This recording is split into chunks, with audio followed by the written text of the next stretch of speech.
¿Qué tal? Sigamos reflexionando sobre algunos temas que nos preocupan cotidianamente. Esta vez deberíamos acordar algunas cosas sobre la inflación en los alimentos, que viene siendo un hecho muy distintivo y dolorosamente negativo en la Argentina, porque hemos tenido durante buena parte del periodo recesivo agudizado originado por la pandemia, caída de los ingresos y inflación en los alimentos liderando la inflación promedio, lo cual es un contrasentido absoluto. La inflación en los alimentos debiera ser siempre un elemento que vaya por detrás del conjunto de la inflación cuando la gente no tiene recursos para siquiera alimentarse adecuadamente. Y sin embargo, eh, sucede al revés en la Argentina. Las causas son múltiples, pero hay eh, alguna tendencia en el análisis reciente a vincular la inflación en alimentos con el aumento internacional de los commodities, básicamente de los granos, soja y maíz, que constituyen un componente importante de la alimentación de cerdos, de aves, de vacas lecheras, de ganado que se está engordando y que luego se faena, de la producción de huevos. Y por lo tanto uno podría decir, bueno, aumenta el precio en dólares, aumenta y correlativamente el precio en pesos y se genera una inflación importada. Una aclaración que me gustaría hacer inicialmente es que concentrándonos en eso como única causa de la inflación, en realidad estamos de algún modo haciéndola del avestruz, porque estamos evadiendo la discusión sobre la influencia de los formadores de precios en la inflación de alimentos y sobre todo existiendo un altísimo grado de concentración en productos que ni siquiera se exportan de manera significativa. No se puede decir que los precios de la leche en polvo estén arrastrando el precio de la leche en la Argentina, y no se puede decir que solamente el precio del maíz genera el aumento del precio de la leche. En cambio, si nos diéramos cuenta que hay un par de empresas y sobre todo una que regula todo el mercado de la leche, ahí encontraremos alguna explicación más solvente. Pero eso lo hemos discutido en documentos del IPP, en otros espacios. Me gustaría dedicar pocos minutos, porque estos encuentros virtuales tienen que concentrarse en algunas pocas ideas ejes, si no se dispersan, en una discusión que ha crecido incluso entre legisladores del campo popular y economistas del campo popular sobre el desacople del mercado interno y el mercado externo. Curiosamente, se insiste en que hay que separar los precios del mercado interno y externo, lo cual es un deseo generalizado y una suerte de consigna obvia, pero se lo traduce en términos de aplicación en eh, poner un énfasis especial en la aplicación de retenciones a la exportación, lo cual sorprende. A mí en particular me sorprende enormemente, porque aplicar retenciones a la exportación, ¿qué quiere decir?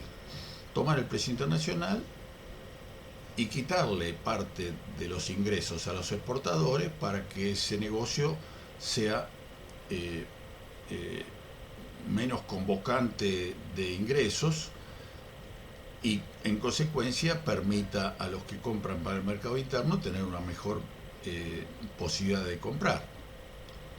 Pero justamente lo que estamos haciendo con la retención no es desacoplar el mercado interno del externo, es todo lo contrario, es reconocer que están vinculados íntimamente y deteriorar, entre comillas, el negocio de exportación para que se equipare a la posibilidad de vender el mercado interno.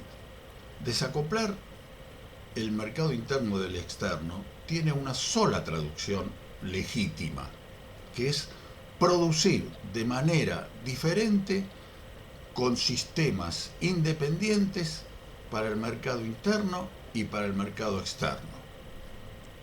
A continuación, alguna gente dice, bueno, pero la tierra es la misma. ¿Quién va a sembrar y no va a vender a mejor postor? Y si el mejor postor está en el exterior, ¿por qué no va a vender para la exportación? Y hay una respuesta que no sé, es demasiado frecuente, pero que es bastante evidente. Basta con sembrar para el mercado interno y manejar los costos de producción que luego se sumen a los costos de transformación industrial.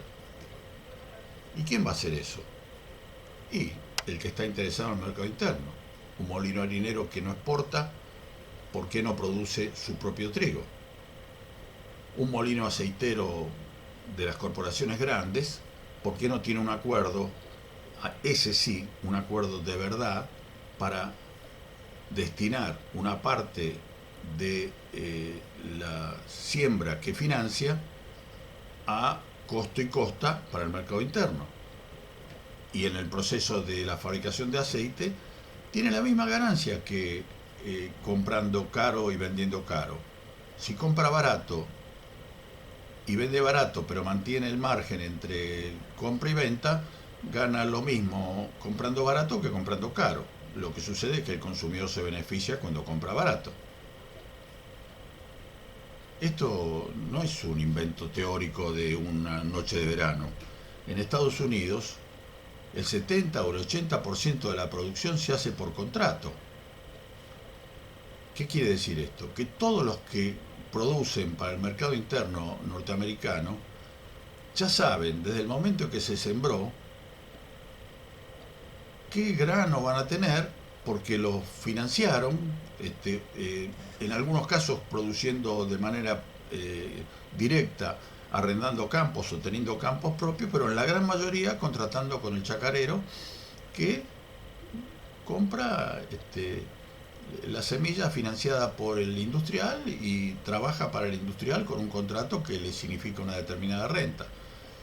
En Argentina eso es bastante más difícil por los problemas inflacionarios que venimos arrastrando, pero lo que no es difícil es que haya una política pública que facilite el arriendo de tierra y el trabajo de tierra para producir grano para el mercado interno a cargo de molinos harineros o un pool de molinos harineros o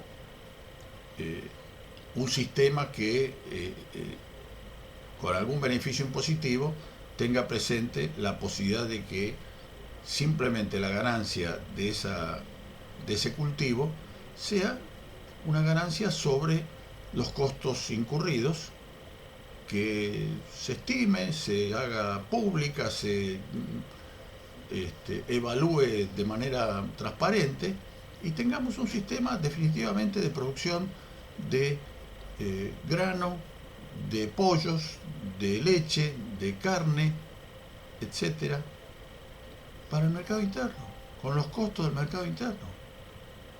Eso es desacoplar. Lo demás es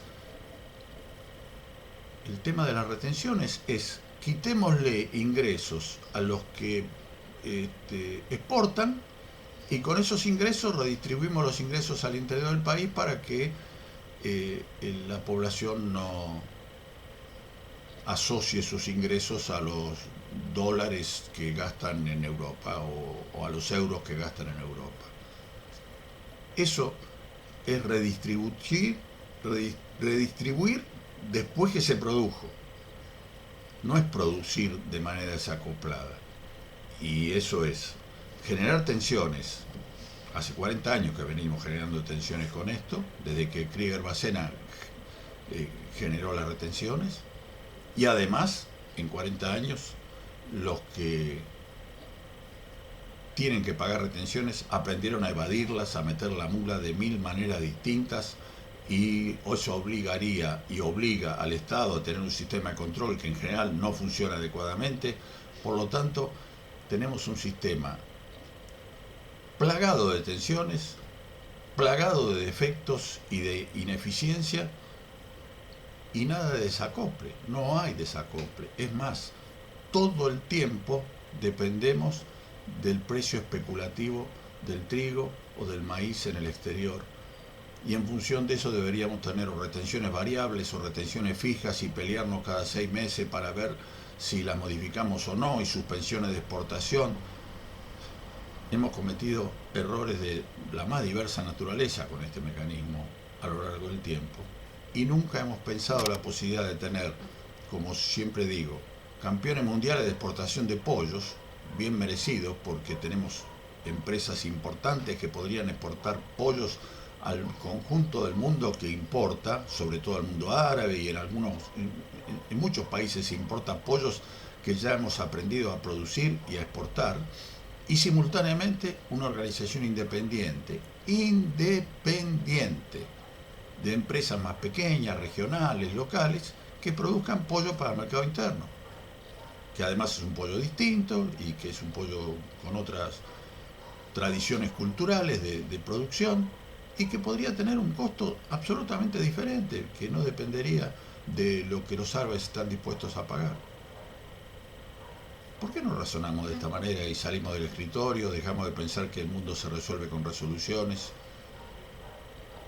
y hablamos con los actores de la producción de verdad, no con las grandes corporaciones solamente, negociando y pseudo apretándolos, con todos los actores de la producción, con los grandes, con los pequeños, incluso con los que hacen pollo campero, por dar un ejemplo límite de gente que debería estar informada y participando de esquemas de desacople del mercado interno y el mercado internacional, como lo resolvieron los norteamericanos, lo resolvieron los canadienses, lo resolvió cualquier país que exporta, salvo Argentina, en que estamos atados al dólar para comer pan. Ni los brasileños tienen ese problema, ya lo resolvieron de otro modo, con otras organizaciones sociales. Pensémoslo, que no somos tan negados, simplemente hay que sacarle punta al lápiz y además limpiar bien los anteojos y buscar y ver la realidad de la manera que la realidad se presenta, no de la manera en que nosotros la dibujamos. Muchas gracias.